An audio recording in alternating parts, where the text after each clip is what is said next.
औज़ुबिल्लाहि मिनश्शैतानिर्रजीम बिस्मिल्लाहिर्रहमानिर्रहीम अस्सलामु अलैकुम वरहमतुल्लाहि वबरकातुहू। रमज़ान मुबारक। उम्मीद है कि आपका रोज़ा अच्छा गुज़र रहा होगा और अच्छा गुज़रे या बुरा, अल्लाह का हुक्म समझ के अपने आप को रोज़े का पाबंद बनाएं और अपने बच्चों को भी रोज़ा रखने की तलकीन करें। बच्चों को सहरी और इफ्तारी में रोज़े में शामिल करें और इफ्तारी के वक्त खुसूसी दुआओं का इत्माम करें। और मैं उम्मीद रखती हूँ कि दुआ में मुझे भी याद करेंगे आप। दुआओं में मुझे खुसूसन याद रखिएगा और कोशिश करें कि जिसके अल्लाह तबारक व तआला ने सेहत की दौलत से नवाजा है वो रोज़ा रखे। सेहतमंद होने के बावजूद रोज़े का फ़िदिया अदा कर देना कोई बहुत अच्छी बात नहीं है। अल्लाह तबारक व तआला ने अगर सेहत अता की है तो उसके शुक्राने के लिए रोज़ा ज़रूरी है, और अगर सेहत अता नहीं की तो उस सूरत में फ़िदिया अता कर दें, ये भी है। और फिर मैं अर्ज़ करूँगी कि फ़िदिया में उन लोगों को मखसूस करें जो कि वाकई मुस्तहिक हैं, मुस्तहिक लोगों को दें। मुस्तहिक ढूंढने से मिलता है, मुस्तहिक रास्ते में मांगने वाला नहीं होता, ये बात भी है। और बच्चों को सहरी और इफ्तारी का आदी बनाएं और बच्चों को रोज़े की डेफिनेशन सिखाएं और उन्हें रोज़ा सही रखने समझने, रोज़े की अहमियत समझने का सबक दें, ताकि आइंदा नस्ल तक आपकी ये चीज़ें ट्रांसफ़र होती जाएं। ये अल्लाह तबारक व तआला की तरफ से अमानत है आप पे, और अगर आप पे अमानत है तो ये अमानत अपने बच्चों के सुपर्द करते जाएं, और ताकि आपके बच्चे अगली जनरेशन तक इसको शिफ्ट करें, क्योंकि अमानत के बारे में पूछा जाता है, सवाल किया जाएगा अल्लाह के यहाँ। और अगर आप अमानत में कोताही करके जाएंगे तो उसमें फिर आपके बच्चों से नहीं पूछा जाएगा, बल्कि आप ही से पूछा जाएगा। दुनियावी तालीम के साथ साथ बच्चों को दीनी तालीम से भी रोशनास करवाएं और उन्हें अरकान इस्लाम खुसूसन, अगर डीपली आप उनको नहीं ऐसा माहौल मैसर कर सकते कि वो मजहबी दीनी तालीम हासिल करें, तो दीन के मोटे मोटे अहकामात जो बड़ी बड़ी चीज़ें हैं, फ़राइज़, मामलात, इबादात, इन सारी चीज़ों में हुकूक, इन सारी चीज़ों में बच्चों को अवेयरनेस दें और उनको एक अच्छा इंसान बनने में उनकी मदद करें। अच्छा इंसान बनने के लिए दीन को समझना और उस पर अमल करना ज़रूरी होता है, और अमल बच्चा तब करेगा जब उसको समझेगा। तो अगर समझेगा नहीं तो अमल का सवाल ही पैदा नहीं होता। अमल का सवाल पैदा नहीं होता तो बख्शिश की गुंजाइश ही बाकी नहीं रहती, और फिर मुस्लिम कहलाना ही नहीं। यह बात यहाँ चल रही है। रोज़ा तो आपका गुजर गया, अच्छा रोज़ा मुबारक हो रमज़ान की।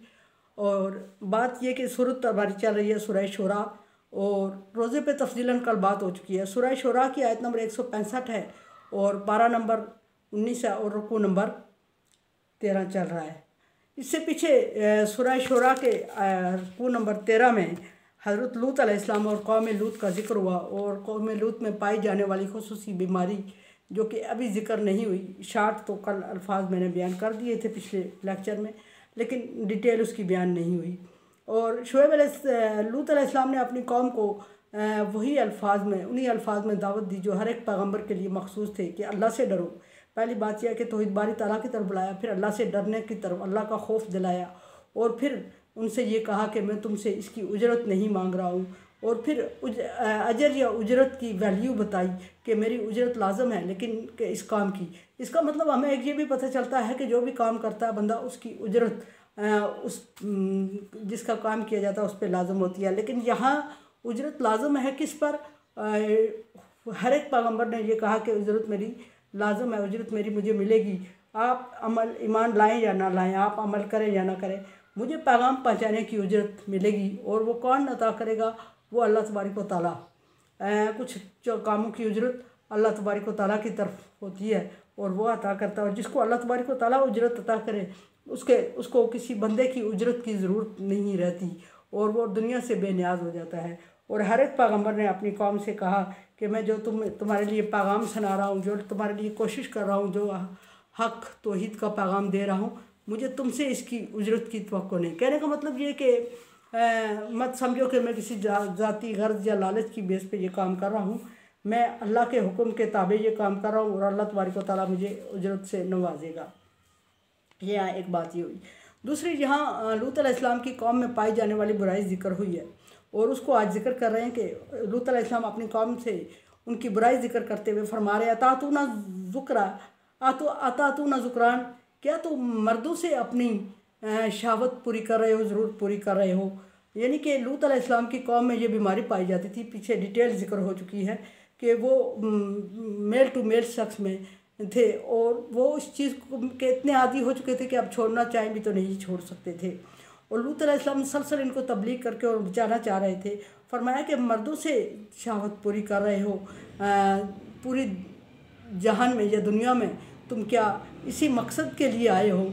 और ये भी कि ये ऐसा नहीं कि तुम्हारी मजबूरी है, लूत अलैहिस्सलाम की कौम की कोई मजबूरी नहीं थी। अब पर फरमा रहे हैं कि वो तज़रूना मा खलक़ लकुम रब्बुकुम, और जो इसके लिए अल्लाह तबारक व तआला ने तुम पर एहसान किया है, जो तुम्हारे लिए मखलूक पैदा की है, यानी सिनफ़ नाज़िक की तरफ इशारा है। तुम्हारे लिए अल्लाह तबारक व तआला ने इंतज़ाम किया, पैदा किया है। अज़वाजुकुम तुम्हारी बीवियाँ तुम्हारे लिए मखसूस की हैं, तुम उनको छोड़ देते हो। दूसरी बात की तरफ, एक तो ज़्यादती ये कि मर्दों से शख्स का बात एक बहुत बड़ी बुराई, दूसरी बुराई इसमें यह हक तलफ़ी की पाई जा रही है। हक तलफ़ी ये कि वो इस कदर मगन हो गए थे अपनी बुरी आदत में कि अपने घर के माहौल को टोटल भूल चुके थे, यानी अपनी बीवियों को इग्नोर कर चुके थे और औरतों की तरफ उनकी या बीवियों की तरफ उनकी रग़बत ही नहीं थी। वो मेल की रग़बत में पड़े हुए थे और बुराई में जो पड़ जाए शैतान उसको इतना घेर लेता है कि वो फिर उससे निकल नहीं पाता। यही हाल लूत अलैहिस्सलाम की कौम का था और वो उसको अपना हक समझ के इस्तेमाल कर रहे थे, ये काम बुरा काम कर रहे थे और किसी के इनकार करने के, किसी के समझाने का उन पर असर नहीं हो रहा था।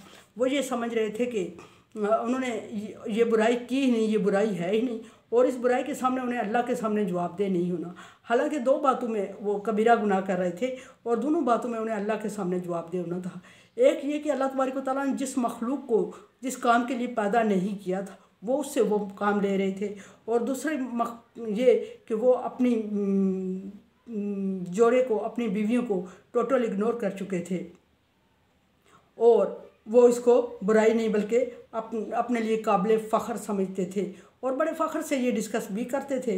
तो लूत अलैहिस्सलाम फरमा रहे हैं कि तुमने अपनी बीवियों को मुकम्मल तौर पे छोड़ दिया क्या, बल अंतुम कौमुन आदून, बल्कि ऐसा नहीं कि तुमने ये दो गलतियां की हैं, दो ज़्यादतियाँ हुई हैं तुमसे, बल्कि है ऐसा हकीकत में कि तुम एक ऐसी कौम हो जो गुनाहों में हद से तजावज़ कर चुकी हो और जो गुनाहों में हद से तजावज़ कर चुका होता है उसके लिए अल्लाह तबारक व तआला ने सज़ा भी वैसी ही मखसूस की होती है कि जो सारी सज़ाओं से तजावज़ कर रही, सारी सज़ाओं से बढ़ के होती है। सो लूत अलैहिस्सलाम की कौम को अल्लाह तबारक व तआला ने ज़िक्र फरमाया और लूत अलैहिस्सलाम को जो तबलीग के उसूल और जो तबलीग के लिए अल्फाज सिखाए वो आयत नंबर 166 तक जिक्र हुए। बाकी इंशाल्लाह कल होगा। कुरान समझे, देखे समझे और सब्सक्राइब करें और सदका जारिया में मेरा साथ दें। अल्लाह तबारक व तआला का हुक्म तावनु अला बिर्रि व तक़वा, नेकी और भलाई के कामों में एक दूसरे से तावन करें। सो चैनल को शेयर और सब्सक्राइब करके तावन करें और रमज़ान में दुआओं में सहरी और इफ्तारी की दुआ में मुझे ज़रूर याद रखें। मुझे आपसे सहरी चाहिए, मुझे आपसे इफ्तारी चाहिए और वो सहरी और इफ्तारी दुआ की सूरत में। उम्मीद है कि मायूस नहीं करेंगे। अल्लाह हाफ़िज़।